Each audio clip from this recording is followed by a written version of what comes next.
JB dan kwa dia e MPP history mo kan busi ade e MPP history sanso ne be ka mo so mo history dia mo ye mo di to me mo ba mo sim be magana ya milk and honey bay JJ Rawlings say ba was nkrofo ebo eye sika wokobo bosia kura yayi wo ba na play seat and cynic ayi wo kono oche 1 acre so ajirenga no oche 1 acre so rich mo ka no kore ajabo su ko ba mo mi nyina enye din enko joy amedo me wane ku no wane ku joy amedo me it must be enka because JJ Rawlings all of a sudden me enka mo history it ye remember nkrofo one camp daughter of bloody we ayi medra JJ Rawlings is a murderer today.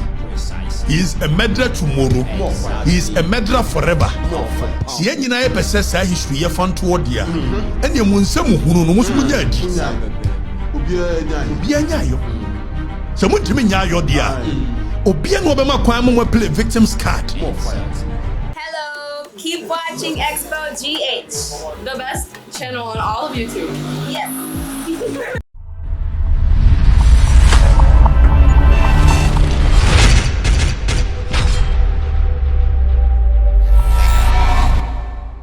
Hello, hi, Xposed GHFM M0st.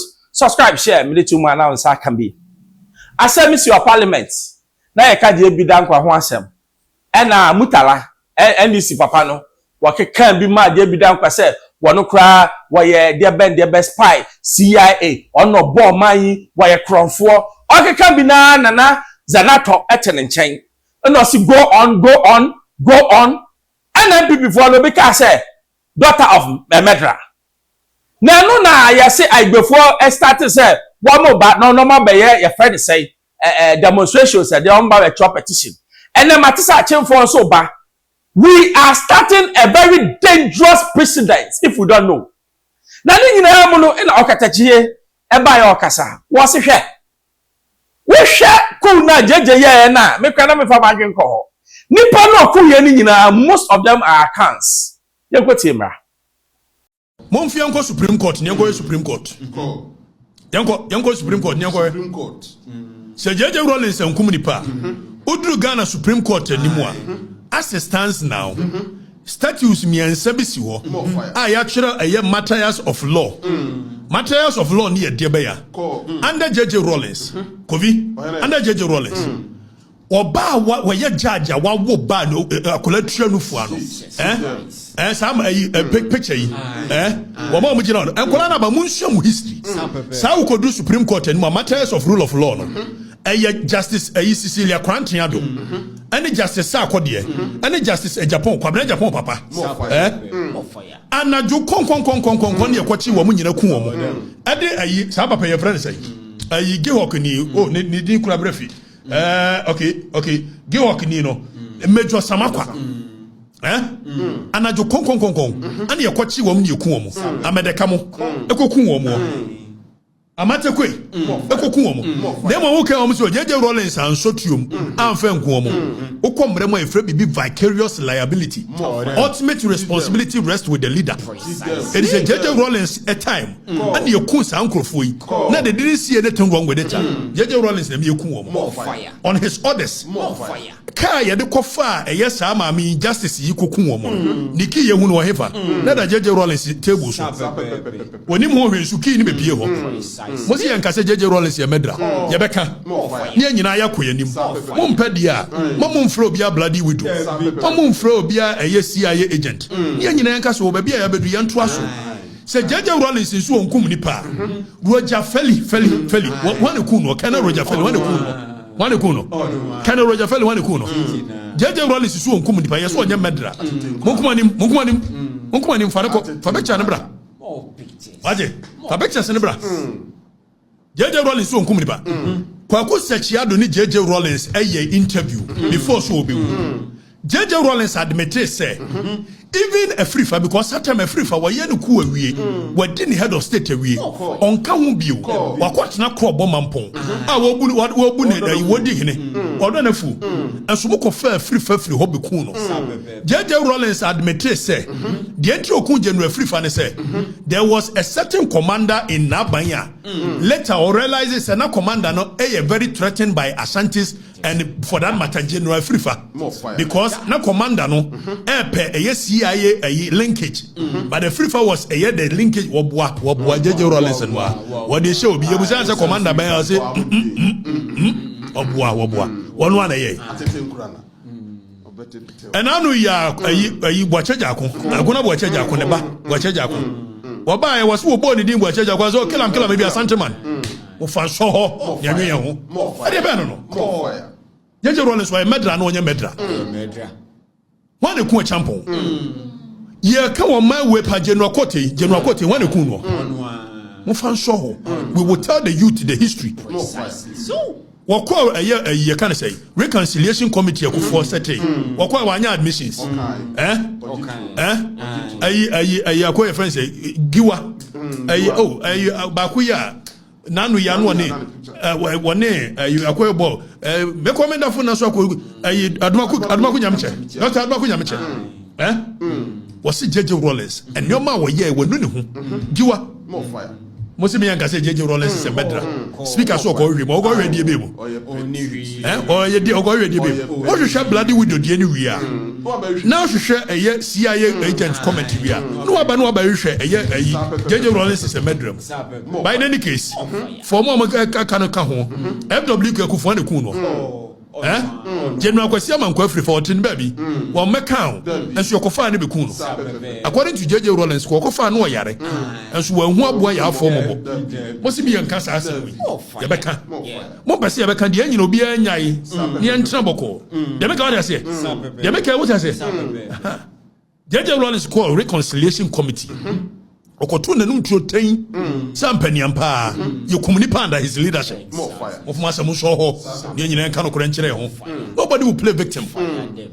This is the history of NDC. Yes. PNDC, Provisional National Defense Council. Na mu yi pi ni frɛ ni mu. Na national ne de mu jai. Na defense mu yɛ democratic. Na council no mu yɛ no congress. Eti PNDC no ho ne free by. Mo fan so ho, no kure pa no.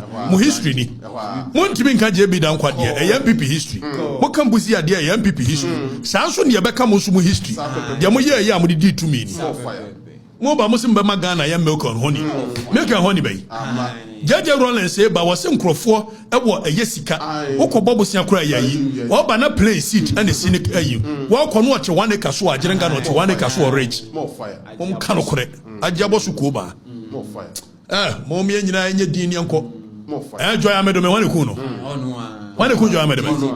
It must be me anka because JJ Rawlings as a way of forcing people not to know the history of NDC. Precisely. NDC niye.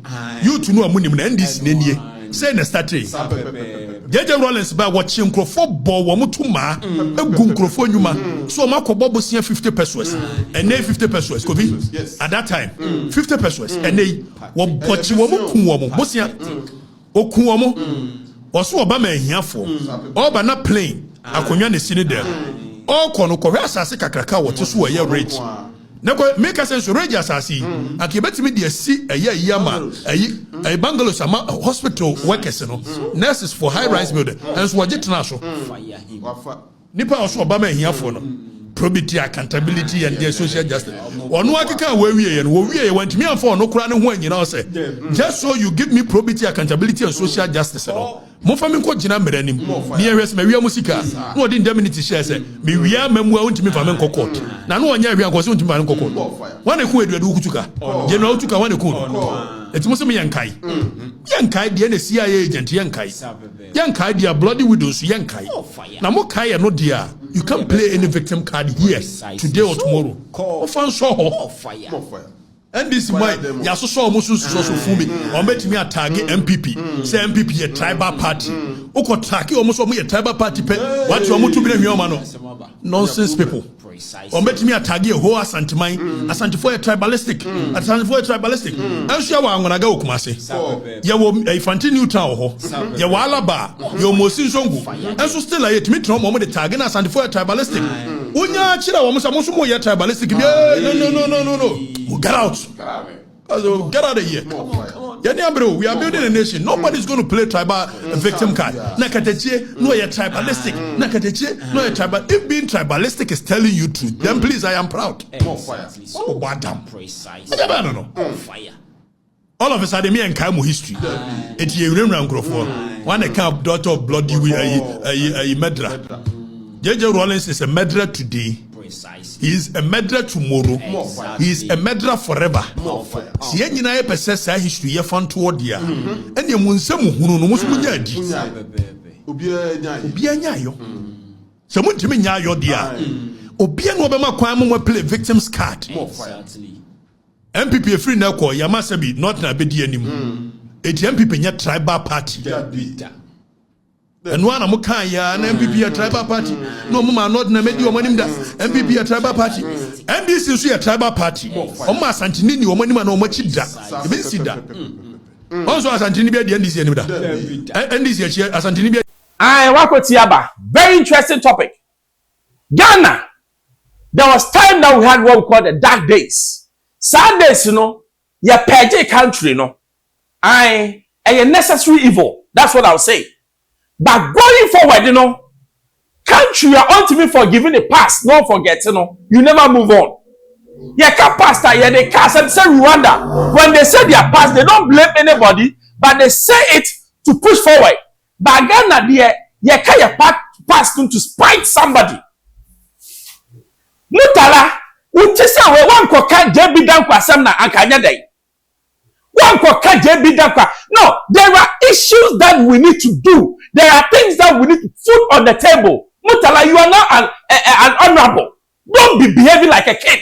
Don't be behaving like be a seven yaman way toy. So of any agro. Some JB Nkwasiasem na koka doesn't bring food on my table. No. And now your friend is who's your daughter of Medra. Where you go at the end of say it for that or kind of can. But mommy can be in trouble. Some members of parliament, someone behaving honorably, we won't call you honorable again. Because near maybe a more as you said, no cost to your mama toy. And I would be a good parliament hall. Parliament has some called enacted laws. Now, me terminal. So some a concept party. The person where you sweat because you are honorable. I didn't know some yes, sir. Muko baby na sabe. Ye ka asem na muka asem benefit ye. Say JB Dankwa, are they not Ghanaians? Me catch them say, if those things has not happened, Ebia Ghana today and Kenny Ho, me na make catch up. Because 79 things were so bad. The corruption was at its heights. It is Ebia Nyankopon for judgment to clean them. To send your flood and the buyer and make cleaning up and boy for as say for from an Anunnaki, Nkwasiasem from Anunnaki, Sawayano. Sambi na Nyakopon and the buyer na obey or the buyer so make cleaning act no. The same way no JB Dankwa what he was standing for was good. I say we need independent but not now. Say me I'll say JB Dankwa has been justified. Whether you like it because after 68 years of independence. Are we saying, we are truly what independent? Have we done well for ourselves? No. Have we done well? Maybe if we had stopped a little, leave them a little, and come back him. So both of them, they played a major role. Let's leave the past and fight forward. But you Jimmy say, don't let us waste our time going over things which are dead or gone. Both parties. MPP NDC, the same catch them. Oman Ghana. Nkwasiasem sa Jimmy Samsa na mpesa mewa hi Xposed GHFM member so subscribe me the tumpa na answer Manuel